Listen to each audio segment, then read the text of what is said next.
TGC Requiem, welcome back to the third and final match of, yeah, we'll keep this. Third and final match of, excuse me, of our cube. We're going to go ahead and suspend a search for tomorrow.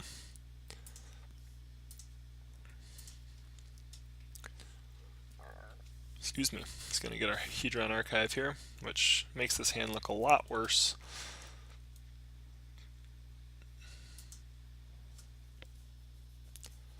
Terastodon was looking a lot better when we could Hedron archive up into it.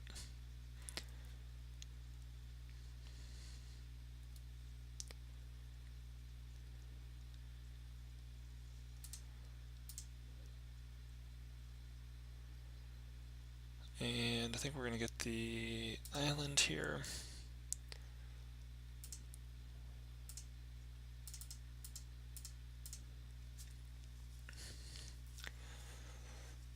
First time we get to see the Harmonize today. Protection from red and white. We really want our black-green protection.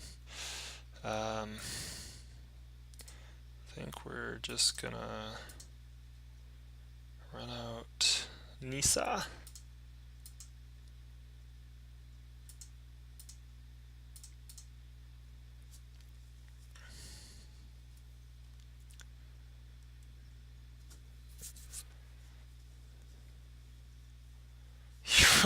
Hero's Downfall. Come on.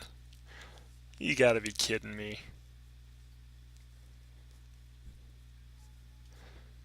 Does damage. That player discards a card at random.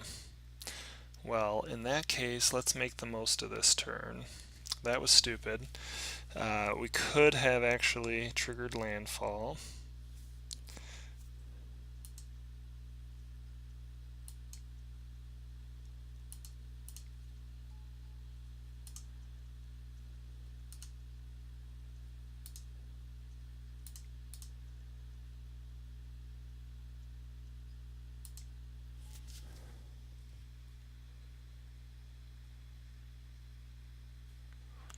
For 5, 6, 7. We're at 7 mana. We're 1 away from casting Terastodon.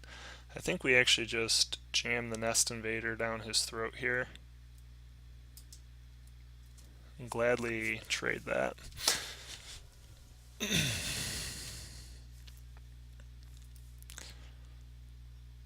So we're kind of hoping he hits the Traverse, though.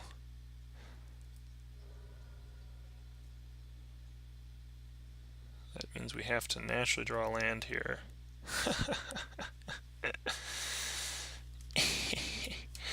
Alright, so Sword of War and Peace. Number of cards in their hand, and you gain 1 life for each card in your hand.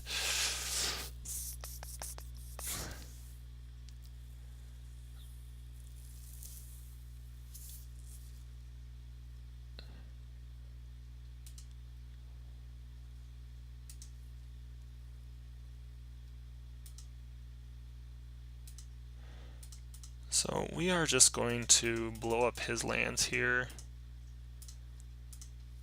and take him off of his swamps with the plan to put Sword of War and Peace on the Terastodon. We're just hoping he doesn't have a good removal spell here. Frick. Oh, that was the concern. That was the risk. What? Destroy target non-black creature. It can't be regenerated. You lose life equal to that creature's toughness. The blowout.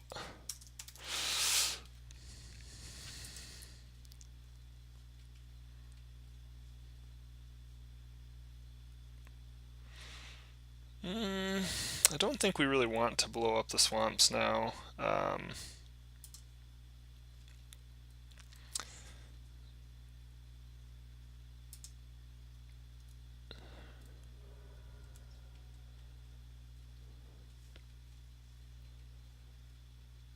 Reads the bones. So Sword of War and Peace on the Nest Invader.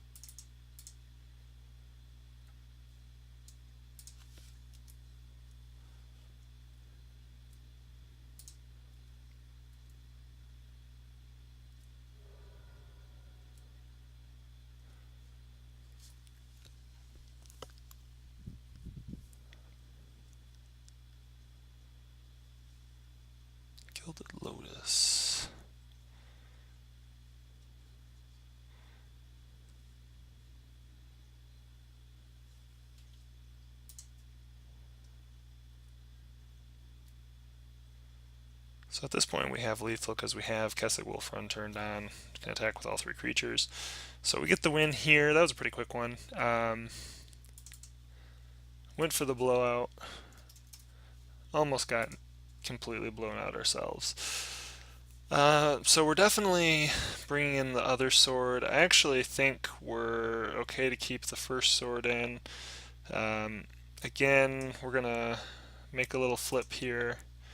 Bring in an extra planes.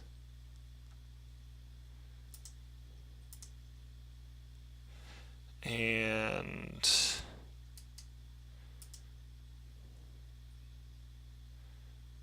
Solemn Recruit. So, yeah, if I was confident I could get to extra blue, I'd bring in the Chasm Skulker as well. He's playing a lot of destroy effects. Skulker is good for getting that back. I think we're probably going to end up pulling the War and Peace. He's clearly just straight black-green. Sword's fine, but it's not like the best. And Staff of Nin could be okay. I don't know that it's necessary.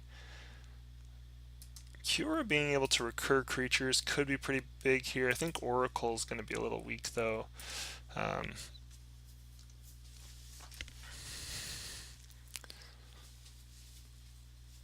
Game could go long, it might be alright, but this is a terrible opening hand.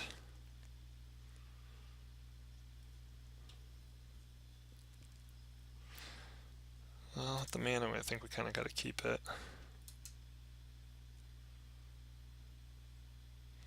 I would like Rashmi, but yeah, I guess we have some ways to draw into some lands to do stuff with her.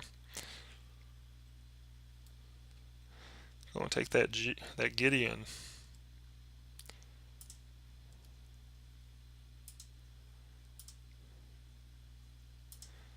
Brain Maggot.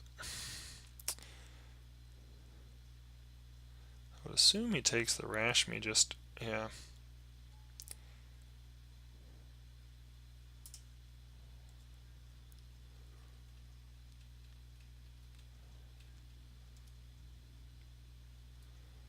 Those Maggot beats.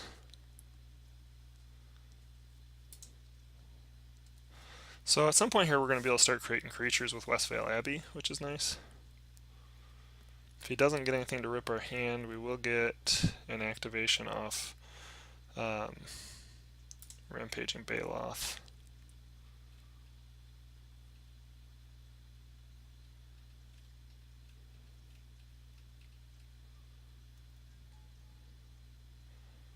So we gotta get that Abbey down ASAP.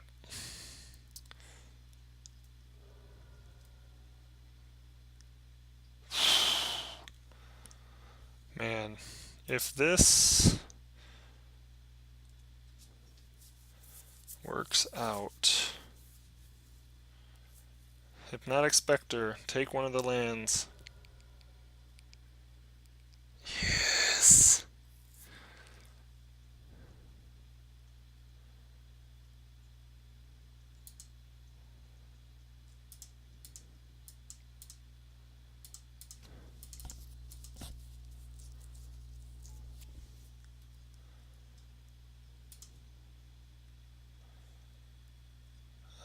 So we definitely want Colonnade and Vista at this point. And now we need Hypnotic Spectre to get Nissa. Oh, you're so kind to me.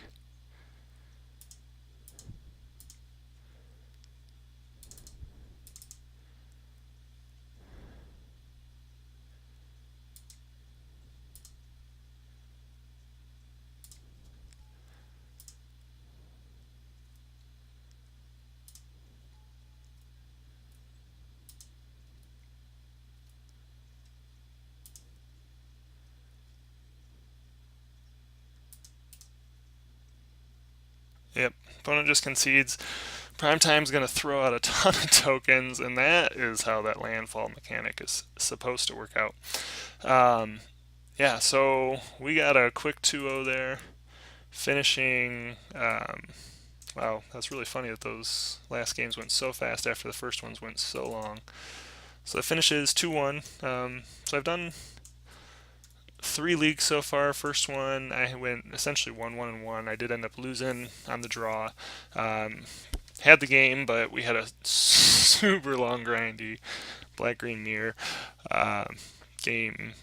Both games, but really game two was extraordinarily long, and so game three I just conceded because I was going to go to time. He was down a little bit as well. 2-1 last time with a Mardu list, and this time with a kind of Bant ramp sort of thing. Pretty fun. Uh, all I can say is Cube's a blast to play, even though sometimes I'm sitting here when I play this and it just sounds like I'm kind of, just kind of saying what's happening versus giving a lot of insight. Sometimes I'm trying to give some insight into the plays, but it's different because you don't know what the games are going to be like each time, and it's fun to build your deck, to draft a deck, and build it kind of as you're drafting. But it's also a blast to kind of play these different random games where, hey, maybe you all of a sudden get a bunch of 4/4 Baloth tokens. So anyway, I hope it was enjoyable for you. We'll probably be back with some more modern starting maybe later this weekend.